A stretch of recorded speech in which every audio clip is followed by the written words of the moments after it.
Right now, you are sitting still. You can feel it. The chair under you, the floor beneath your feet. Solid, quiet, not moving. But what if I tell you that you are wrong? Right now, without feeling a thing, you are spinning. If you're anywhere near the equator, the ground beneath you is turning at about 1,600 kilometers per hour. Faster than a passenger jet at full speed. You could be sitting completely still, holding a cup of coffee, and you're already moving faster than sound. And that's just a spin. The entire planet, you, your home, the oceans, the mountains, is also falling around the sun at 107,000 kilometers per hour. In the few seconds it took to read that sentence, you traveled the length of an entire city, and you didn't feel anything at all. We say things like, I'm right here. We point at a spot on the map and call it home. But here is moving constantly. And once you really understand how much it is moving, the ground never feels quite solid again. So let's answer the simplest question there is, the one almost nobody ever actually asks. Where exactly are we? Starting with the thing everything around here revolves around: the sun. It doesn't just hang in the sky. It's the anchor we are all tied to. A ball of burning gas so enormous that you could pour more than 1,000,000 Earths inside of it and still have room to spare. Next to the sun, our entire planet is a single grain of dust caught in a sunbeam. It sits 150 million kilometers away, so far that even light, the fastest thing that exists, moving 300 kilometers every second, takes 8 full minutes to cross the gap. Which means the sunlight warming your skin right now is already 8 minutes old. And here's the part most people never hear. That light didn't just take 8 minutes. The energy inside it was born deep in the sun's core. And it spent tens of thousands of years fighting its way to the surface before it even escaped into space. So the warmth on your face today began its journey before human built a single city. Hold on to the sun for a moment, because we are about to leave it behind, and it gets lonely out there fast. The sun has a family, 8 planets, a handful of dwarfs, and dozens of moons, and countless chunks of ice and rocks. We call it the solar system, and we imagine it as crowded. But in reality, it isn't. It is almost entirely empty. Here's how empty. Look at the moon tonight. It feels close, doesn't it? It isn't. The gap between the Earth and the moon is so wide that you could line up every single other planet in the solar system. Mars, Venus, Jupiter, Saturn, all of them side by side, in the space between us and the moon.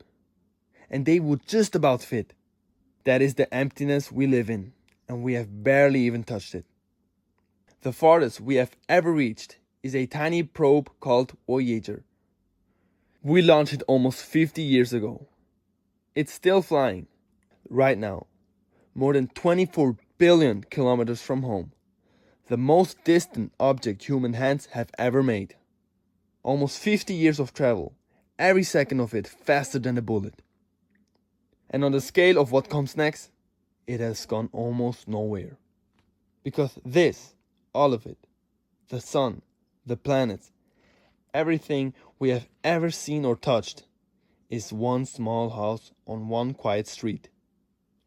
And this is the part where it stopped making sense. Look up at the night sky and pick any star. The nearest one to us, after the sun, is just over 4 light years away. That sounds close, doesn't it? In reality, it isn't. If you got in a car and drove at highway speed, no stopping, no sleep, forever, it would take you more than 50 million years to get there, to the closest star. And it gets stranger. Some of the stars you're looking at tonight don't even exist anymore. They are so far away that their light has been crossing space for thousands of years to reach your eyes. And in that time, some of them have already died. You're not looking at a sky, you're looking at the past. Now zoom out until all of those stars blur together into a single glowing whirlpool. That is the Milky Way, our galaxy. It's not really a place, it's a city of stars, and not thousands, not millions, somewhere between 100 and 400 billion of them, each one a sun, many of them with worlds of their own, circling quietly in the dark.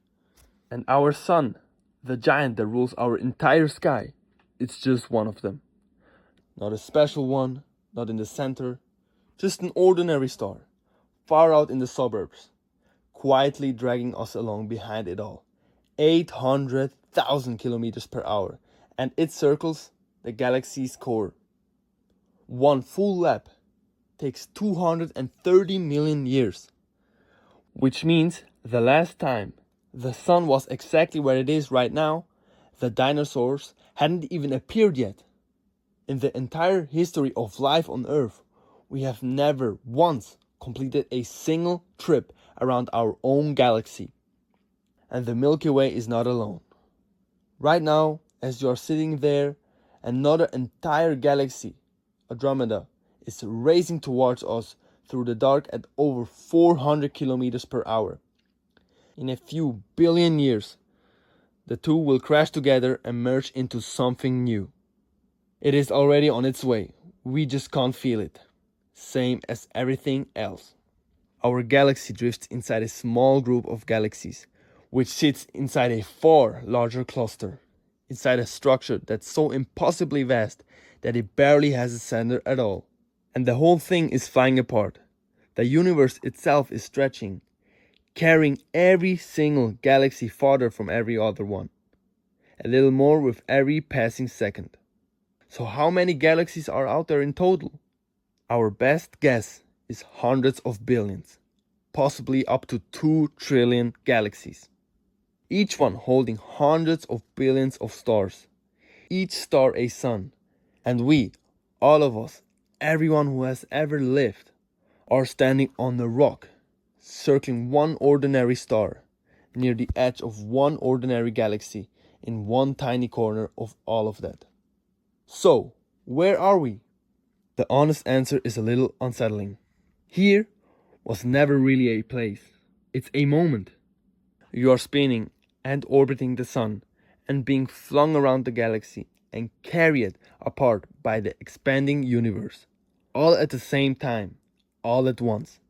By the time you finish this sentence, you will have moved more than 3,000 kilometers through space, which means something strange and completely true.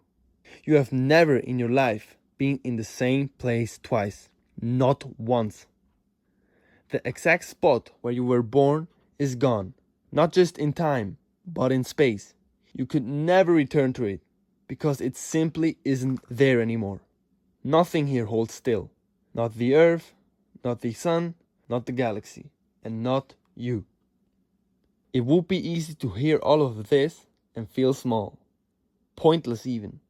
A speck on a speck on a speck, lost inside something far too big to imagine. But there is another way to see it. In 2 trillion galaxies, across a universe that is overwhelmingly empty, freezing cold and silent, on one tiny moving rock, there is you, breathing, thinking, awake, wondering where you are. In all of that endless dark, the rarest thing we have ever found is not a star, or a planet, or a galaxy. It's someone there to look at them. So that's where we are. A small, warm, moving point of light in the middle of almost nothing.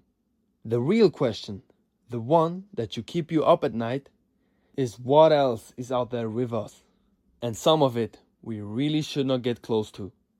Next time, we will travel to the strangest, most terrifying place in the entire universe. A place where the rules themselves stop working. See you then.